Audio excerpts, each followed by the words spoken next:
Magandang umaga, ito na ang ating update sa lagay ng ating panahon. Patuloy nating mararanasan ang epekto ng Northeast Monsoon o yung malamig na haling amihan sa malaking bahagi ng Northern Luzon. Samantala, for the next 24 hours dito sa southern portion ng Mindanao, posibleng makaranas ng mga kalat-kalat na pag-ulan na may pagkulo at pagkidlat. Bunsod yan ng trough o extension ng isang low pressure area na nasa labas ng ating Philippine Area of Responsibility, particular dito sa south ng Mindanao area. Balita man ang tsansa na nasabing low pressure area na maging bagyo sa mga susunod na araw at hindi rin natin ito inaasahang papasok ng ating Philippine Area of Responsibility. Sa Metro Manila at sa nalalabing bahagi ng ating bansa ay patuloy tayong makakaranas ng maaliwalas na panahon. May tsansa pa rin ng mga light rains o pag-ambon na dala ng amihan sa Northern Luzon at tsansa naman ng mga thunderstorms. Ito yung mga panandalian at biglaang buhos ng ulan sa Metro Manila at sa nalalabing bahagi ng ating bansa. At para naman sa magiging lagayan ng ating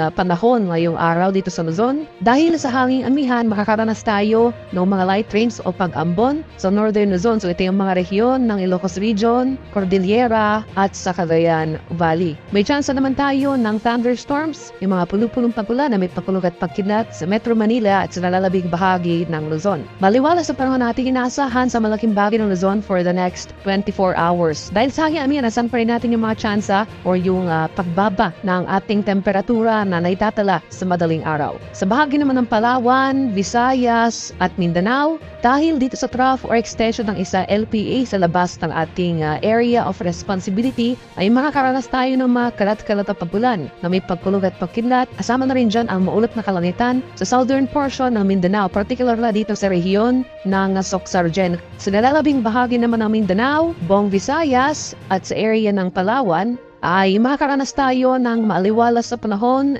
generally fair weather conditions.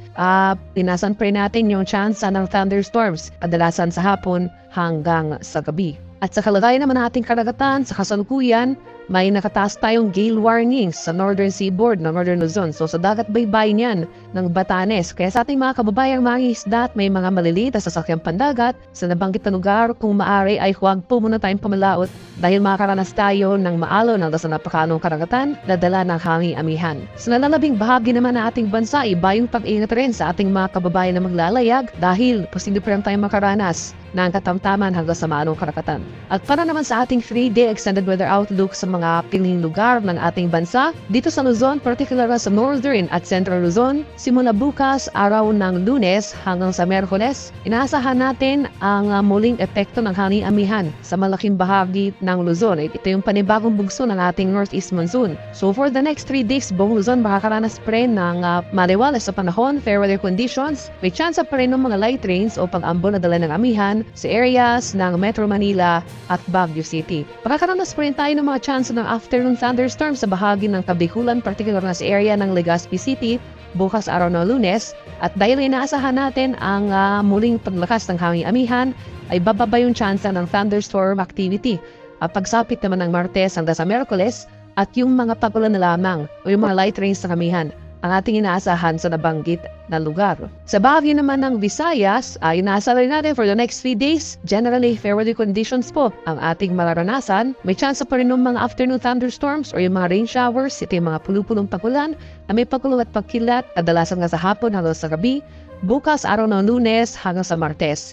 At dahil kakibat ng paglakas ng hanging amihan, asahan natin na bababa yung tsansa ng thunderstorm activity.